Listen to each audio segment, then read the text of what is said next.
تو ہم بھی تو یہی کہتے ہیں کہ اگر غوث کے در پہ کوئی جاتا ہے, غوث سے کوئی اپنی حاجت کہتا ہے, تو اللہ نے ان کو وہ طاقت دی ہے جس طریقے سے جبریل کی پھونک سے مریم حاملہ ہو گئی, غوث اعظم کی نگاہیں اٹھتی ہیں, ہماری پریشانیاں دور. نعرہ تکبیر, نعرہ رسالت, جشن غوث اعظم, عظمت اولیاء کرام, علماء اہل سنت, نعرہ تکبیر, نعرہ رسالت. اس لیے میرے عزیزوں ڈرا نہ کریں کسی چیز سے, ہاں توکل خدا کی ذات پہ, یقین خدا کی ذات پہ. کیوں؟ کیونکہ خدا اگر چاہ لے, بڑی ذمہ داری سے یہ جملہ کہہ رہا ہوں, خدا اگر چاہ لے تو سینکڑوں غوث اعظم بھی مل کر ایک بندے کی ضرورت کو نہیں پورا کر سکتے, اور اگر خدا کسی بندے کو یہ طاقت دے دے تو عام بندہ بھی ہزاروں کی ضرورتوں کو پورا کر سکتا. اس لیے میرے عزیزوں قرآن پڑھو تو صرف ایاک نعبد و ایاک نستعین نہ پڑھو, بلکہ یہ بھی پڑھ لیا کرو. ہم بھی یہ پڑھتے ہیں, ہم بھی یہی کہتے ہیں کہ عبادت صرف خدا کی ہے. ہم نے کبھی نہیں کہا کہ غوث کی عبادت کرو, ہم نے کبھی نہیں کہا کہ رسول کی عبادت کرو. عبادت صرف خدا کی ہے, مدد صرف خدا سے چاہی جائے گی, لیکن حقیقی اعتبار سے مدد کا کام صرف اللہ کا ہے. لیکن اگر اللہ اپنے بندوں کو یہ طاقت عطا فرما دے تو اس کے بندے بھی مخلوق کی مدد فرما سکتے. تو شاعر کہتا ہے ہماری لاج کس کے ہاتھ ہے, بغداد والے کے مصیبت ٹال دینا کام کس کا, غوث اعظم کا, اور عزیزوں کر چکو تیار جب میرے جنازے کو. کتنی پیاری خواہش ہے شاعر کی, عزیزوں کر چکو تیار جب میرے جنازے کو, تو لکھ دینا کفن پر نام لیوا غوث اعظم کا, تو لکھ دینا کفن پر نام لیوا غوث اعظم کا. فرمان رسول صلی اللہ علیہ وسلم ہے, حدیث پاک ہے, اللہ کے حبیب ارشاد فرماتے ہیں جو بندہ دنیا میں جس سے محبت کرتا ہے, جس سے عقیدت رکھتا ہے, جس سے لگاؤ رکھتا ہے, جس سے نسبت رکھتا ہے, کل میدان محشر میں اللہ اس کا حشر بھی اس کے ساتھ فرمائے گا. ہم غوث اعظم کے چاہنے والے ہیں, غوث اعظم سے نسبت رکھنے والے ہیں. جیسا غوث کا حشر ہوگا ہمارا یقین ہے کہ اللہ ان کے صدقے ہمارا بھی حشر ویسا ہوگا. عزیزوں کر چکو تیار جب میرے جنازے کو, تو لکھ دینا کفن پر نام والا غوث اعظم کا, تو لکھ دینا کفن پر نام والا غوث اعظم کا. اور دیکھیں ندا دے گا منادی حشر میں یوں قادریوں کو, ندا دے گا منادی حشر میں یوں قادریوں کو, کدھر ہیں قادری کر لیں نظارہ غوث اعظم کا, کدھر ہیں قادری کر لیں نظارہ غوث اعظم کا. اور دیکھیں فرشتوں روکتے کیوں ہو, فرشتوں روکتے کیوں ہو مجھے جنت میں جانے سے, یہ دیکھو ہاتھ میں دامن ہے کس کا, غوث اعظم کا, یہ دیکھو ہاتھ میں دامن ہے کس کا, غوث اعظم کا. اور مقطع کا شعر جمیل قادری سو جان سے قربان مرشد پر, جمیل قادری سو جان سے قربان مرشد پر, بنایا جس نے تجھ جیسے کو بندہ مجھ جیسے کو بندہ غوث اعظم کا, بنایا جس نے مجھ جیسے کو بندہ غوث اعظم کا. اور خدا کے فضل سے ہم پر ہے سایہ غوث اعظم کا, ہمیں دونوں جہاں میں ہے سہارا غوث اعظم کا. اور وہ شعر بزرگوں کے تعلق سے جو میرے دل کے سب سے قریب ہے, علامہ اقبال رحمت اللہ تعالی علیہ کا, کہ تمنا درد دل کی ہو تو کر خدمت فقیروں کی, تمنا درد دل کی ہو تو کر خدمت فقیروں کی, نہیں ملتا یہ گوہر بادشاہوں کے خزینوں میں, نہیں ملتا یہ گوہر بادشاہوں کے خزینوں میں. تھوڑا سی وضاحت کر دوں, اللہ نے فقط عبادت کے لیے بندوں کو پیدا نہیں کیا ہے، صرف اس لیے نہیں پیدا کیا ہے کہ اس کی عبادت کی جائے، بلکہ عبادت سے بڑھ کر بھی ایک معاملہ ہے۔ جب تم غوث جیسے لوگوں کی صحبت میں آؤ گے، ان کی مجلسوں میں آؤ گے، تو تمہیں پتا چلے گا کہ عبادت کے اوپر کا معاملہ کیا ہے۔ اللہ فرماتا ہے وَمَا خَلَقْتُ الْجِنَّ وَالْإِنسَ إِلَّا لِيَعْبُدُونَ، کہ ہم نے انسان کو، جنات کو اپنی عبادت کے لیے پیدا کیا ہے۔ لیکن جب صوفیہ اس آیت کو پڑھتے ہیں، جب بزرگان دین اس آیت کو پڑھتے ہیں، تو وہ کہتے ہیں وَمَا خَلَقْتُ الْجِنَّ وَالْإِنسَ إِلَّا لِيَعْبُدُونَ اے لیعرفون، یعنی اللہ نے انسانوں کو اور جناتوں کو اپنی معرفت کے لیے پیدا کیا۔ اور یہ معرفت ایسی شے ہے کہ نہ کیا کہتے ہیں مولوی سے پڑھ کر آ سکتی ہے، نہ کتاب سے پڑھ کر آ سکتی ہے۔ معرفت جب بھی حاصل ہوگی کسی بندے کا غلام بننے کے بعد ہی حاصل ہوگی۔ اسی لیے علامہ اقبال فرماتے ہیں تمنا درد دل کی ہو، وہ کون سا درد ہے؟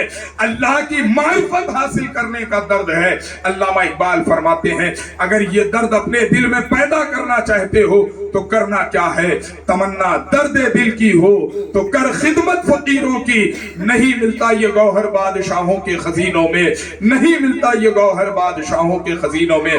بادشاہ آپ کو دنیاوی خزانہ دے سکتا ہے، آپ کو مال و دولت دے سکتا ہے، زمین جائیداد دے سکتا ہے، لیکن اللہ کی معرفت کبھی آپ بادشاہ کے ذریعے سے حاصل نہیں کر سکتے۔ اگر اللہ کی معرفت حاصل ہوگی تو کسی اللہ والے کے در سے ہی حاصل۔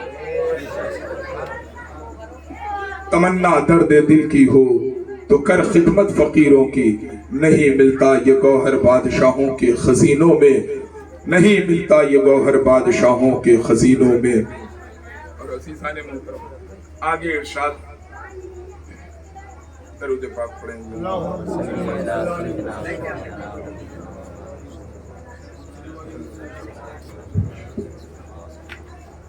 نہ پوچھ ان خرقہ پوشوں کی ارادت ہو تو دیکھ ان کو۔ خرقہ پوش جانتے ہیں وہ لوگ جو اللہ کی یاد میں ایسے خود رفتہ ہوتے ہیں، ایسے وارفتہ ہوتے ہیں کہ انہیں نہ کھانے کا پتہ ہوتا ہے نہ پہننے کا پتہ ہوتا ہے۔ حالت ان کی کیا ہوتی ہے؟ بال بکھرے ہوتے ہیں، جیسے ایک دیوانہ ہوتا ہے نا، بالکل وہ دیوانوں سی کیفیت ہوتی ہے۔ بال بکھرے ہوتے ہیں، لباس گردآلود ہوتے ہیں، چہروں پر دھول ہوتی ہے، لباس پھٹے پرانے ہوتے ہیں۔ لیکن آؤ چلیں اپنے آقا و مولا کی بارگاہ میں، سید عالم صلی اللہ علیہ وسلم کی بارگاہ میں، کہ آقا ایسے شخص کے بارے میں آپ کیا فرماتے ہیں؟ اللہ کے رسول فرماتے ہیں اللہ کے کچھ ایسے بندے ہیں، کچھ ایسے محبوب ہیں، کچھ ایسے محبت کرنے والے ہیں کہ تم ان کو دیکھو گے تو ان کی حالت ایسی ہوتی ہے کہ بال بکھرے ہوتے ہیں، چہرے گردآلود ہوتے ہیں، لباس پھٹے پرانے ہوتے ہیں، لیکن ان کی شان یہ ہوتی ہے کہ اگر یہ اللہ کی قسم کھا کر کوئی بات کہہ دے تو اللہ وہ بات ضرور پوری فرماتا ہے۔ علامہ اقبال اسی کی ترجمانی کرتے ہوئے کہتے ہیں نہ پوچھ ان خرقہ پوشوں کی ارادت ہو تو دیکھ ان کو، یعنی حقارت کی نگاہ سے ان کو نہ دیکھ، دیکھ تو عقیدت کی نگاہ سے دیکھ، تجھے نور محمدی نظر آ جائے گا، جلوہ خدا نظر آ جائے گا۔ نہ پوچھ ان خرقہ پوشوں کی ارادت ہو تو دیکھ ان کو، یدے بیضا لیے بیٹھے ہیں اپنی آستینوں میں، یدے بیضا لیے بیٹھے ہیں اپنی آستینوں میں، اور نگاہ ولی میں وہ تاثیر دیکھی، نگاہ ولی میں وہ تاثیر دیکھی، بدلتی ہزاروں کی تقدیر دیکھی، بدلتی ہزاروں کی تقدیر دیکھی۔ عزیزان محترم آئیں اب میں اپنے گفتگو کی طرف آتا ہوں۔ خطبہ مسنونہ کے بعد میں نے جس آیت کریمہ کی تلاوت کا شرف حاصل کیا، رب تبارک و تعالی ارشاد فرماتا ہے وَتَرَى الشَّمْسَ إِذَا طَلَعَتْ تَزَاوَرُ عَنْ كَهْفِهِمْ ذَاتَ الْيَمِينِ وَإِذَا غَرَبَتْ تَقْرِضُهُمْ ذَاتَ الشِّمَالِ فَهُمْ فِي فَجْوَةٍ مِّنْ ذَلِكَ مِنْ آیَاتِ اللَّهِ۔ عزیزان محترم آج بڑا سوال یہ ہوتا ہے، اور میں لوگوں کو دعوت فکر دے رہا ہوں کہ تم نے مولویوں کی باتیں سنی ہوں گی، آؤ کبھی مجھ جیسے فقیر کی بھی بات سنو۔